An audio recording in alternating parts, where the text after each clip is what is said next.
we're going to have one more speaker before we have the panel discussion.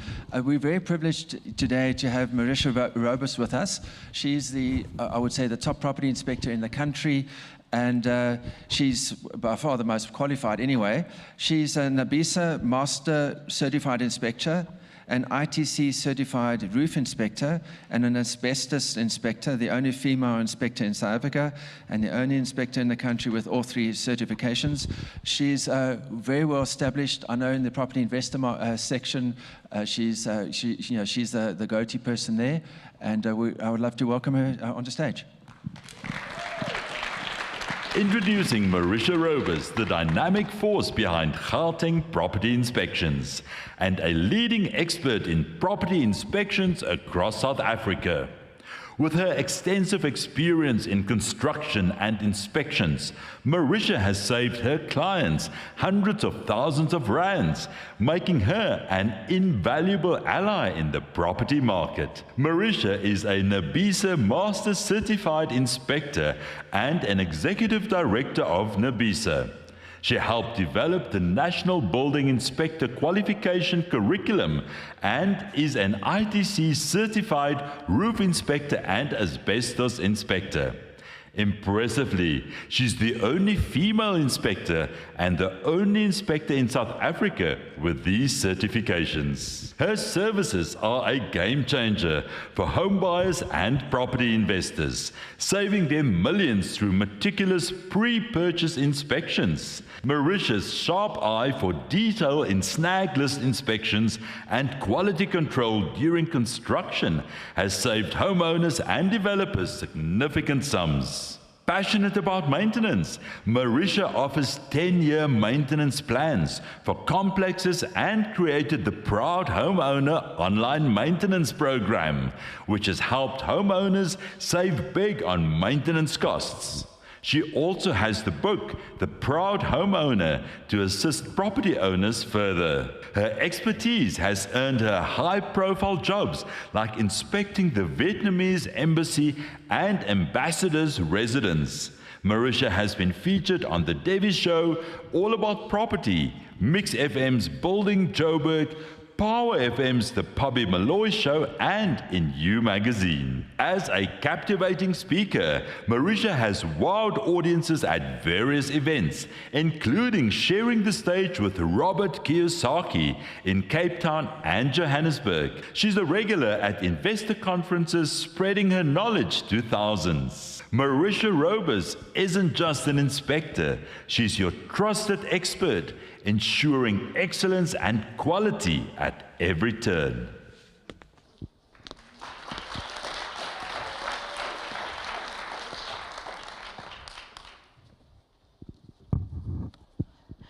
Good morning. Now to find out how this works.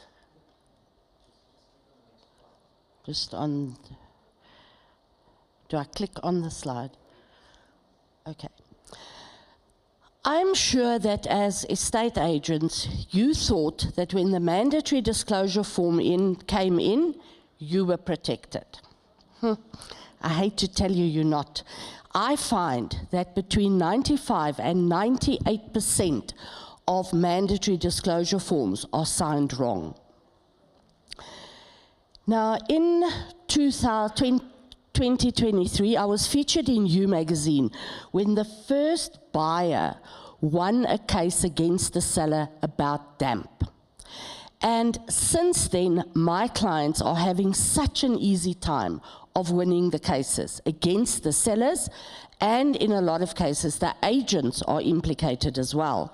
Because the seller says, but the agent said I shouldn't worry about it, it's not serious. And you must remember that the excuse that, no, the damp wasn't there when I lived there, damp doesn't happen overnight. It takes at least 6 to 12 months before damp appears. So today as an agent, I want to say something to you.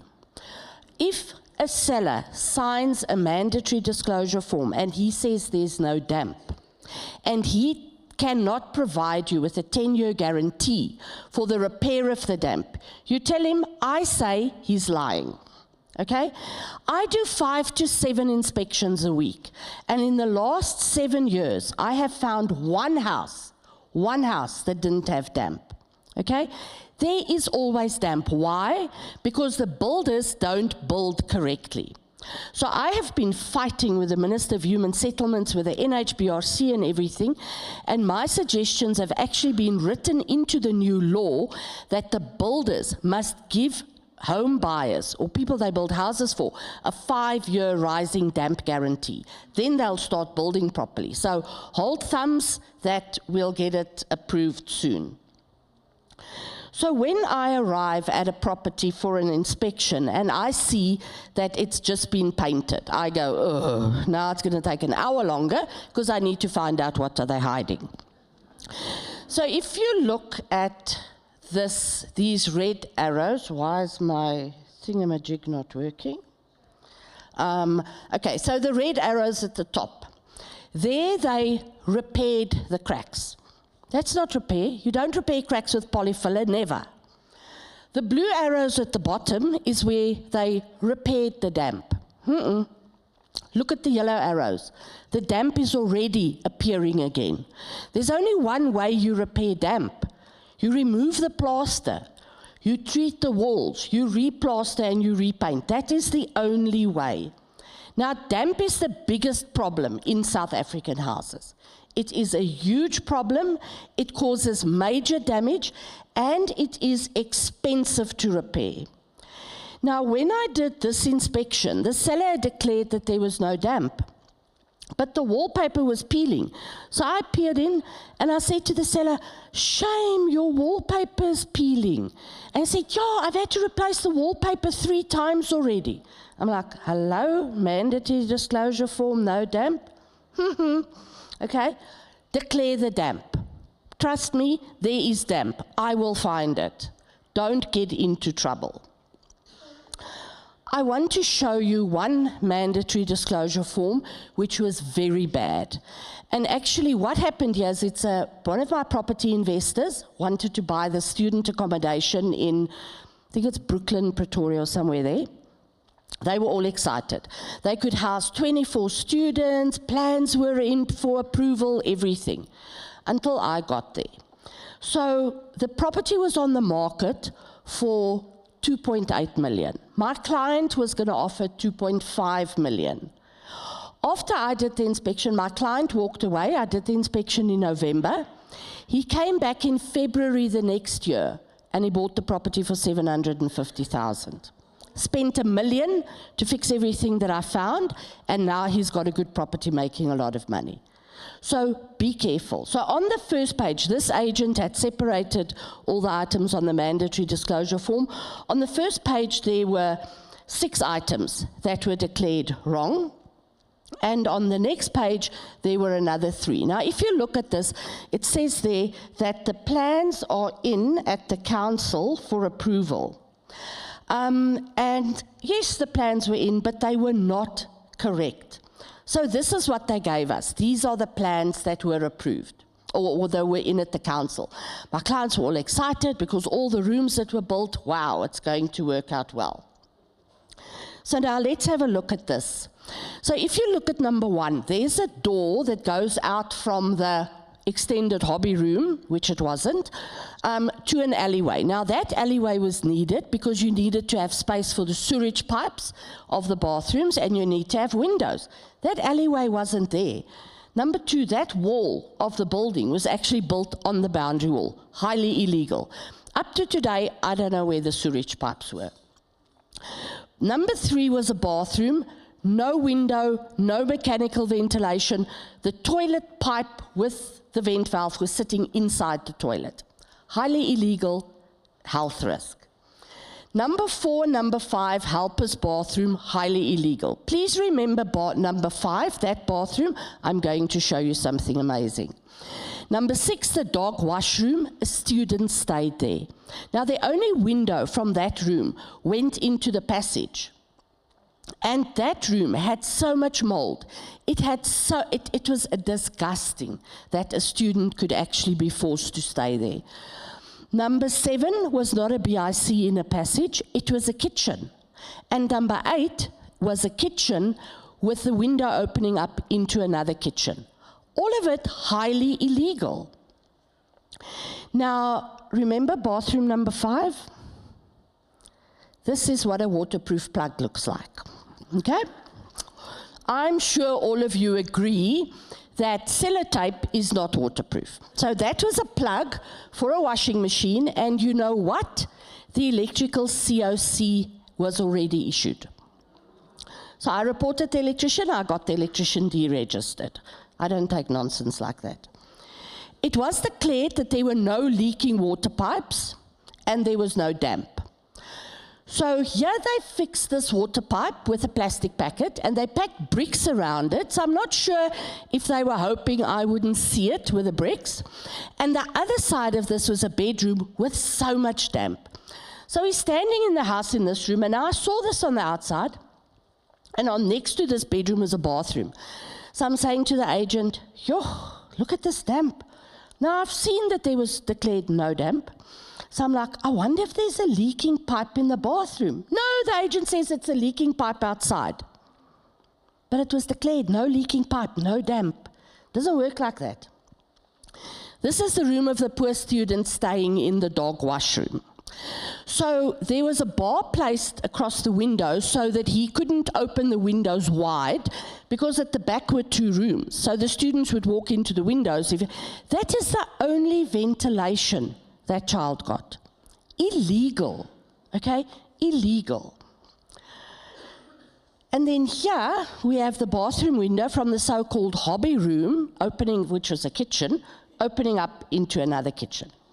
It's not on, okay? So how do you use an inspection report to your seller's advantage? I know, mostly agents hate me because I cost them sales. Like that agent was very grumpy because he didn't sell a property for 2.5, he sold it for 750,000 rand. But the fact that the agent says to me, no, there's a leaking pipe outside. But he saw the mandatory disclosure form being signed, no damp and no leaking pipes. Unacceptable. So I had an agent battling to sell a house, and he contacted me and he said, Marisia, please come and help. So I did an inspection for the seller. They wanted 2.3 million for the property. After I had done my inspection, they said, we want 2.5 million for the property, but we'll take 2.3. Here's a report, we're not fixing anything. It was sold within a week. So what were the issues that were putting the buyers off? Top left-hand picture, the barge boards were loose. They needed paint. That's not serious. That's a maintenance issue. Right-hand photograph, the laminated flooring was pulling loose. That's not serious. Bad workmanship when they installed it. Easy to fix.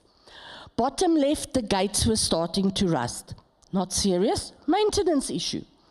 Bottom right, some of the window stays were broken and missing. Not serious, maintenance issue. But if a buyer walks in and they see all of, they've got long stories. Now, me as a professional, I'm telling them it's not serious. Now remember, cracks. In the Proud Homeowner, there's a complete chapter on cracks. There are 15 different types of cracks, and you do not use polyfiller to repair any of them. I hope there's nobody here from polyfiller. So the top left-hand photograph, okay, you get these cracks at slab level so often. Why? Because I didn't create a joint. You must understand, a slab is concrete and steel and everything, and it moves at a different pace than the brickwork does. So the easy fix here, you take a grinder, you cut a joint, and there you go. Those cracks will never appear again. The bottom photographs are all plaster cracks. Plaster cracks are not serious, they're just ugly.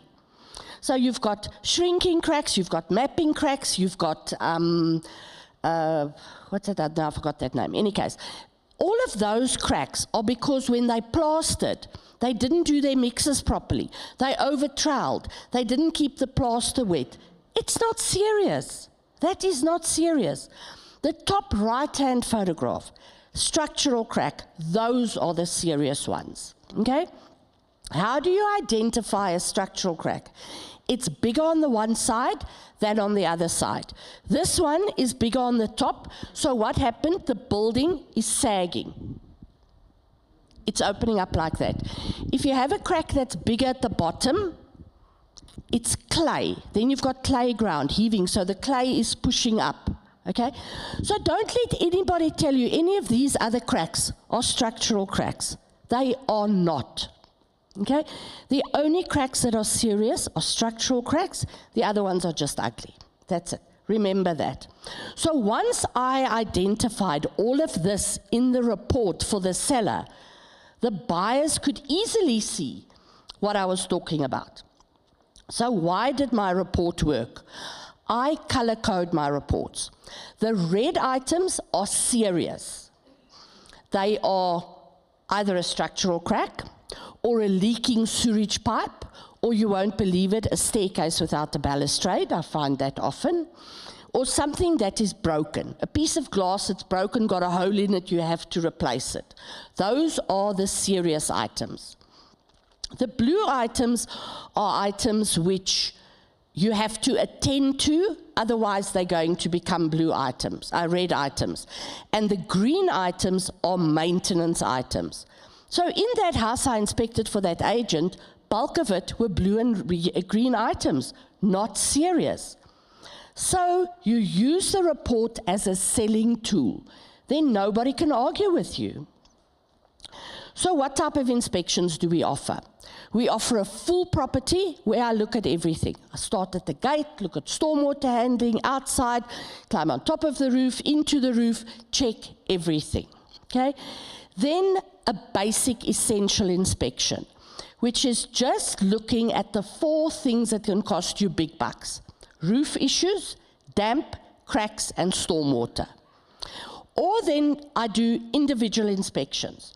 Just damp, just crack, just roof. I did a tree inspection. The guy wanted to know, is this tree planted too close? Is it under the building?